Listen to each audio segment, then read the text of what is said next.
mašini, to je mašina koja drobi. Da li je taj sistem, da li postoje pukotine i da li predviđate da je moguć njegov kraj? Apsolutno.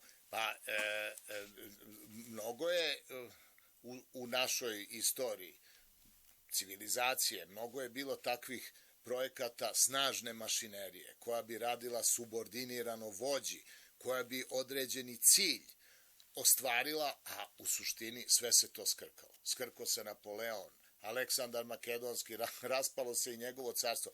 Da li vi uopšte možete da mi navedete da bilo šta može da funkcioniše na taj način što će jedna mala grupa ili neki despot nametati drugim ljudima koji imaju duhovnu slobodu, jer duša ne umire telesnom smrću.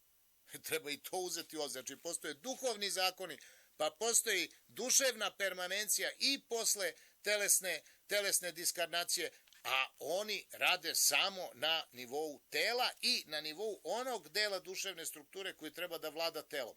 To je nedovoljno. Na nižim nivoima se viši nivoji ne mogu pokoriti. Ja govorim sad o kosmološkoj hijerarhiji naravno.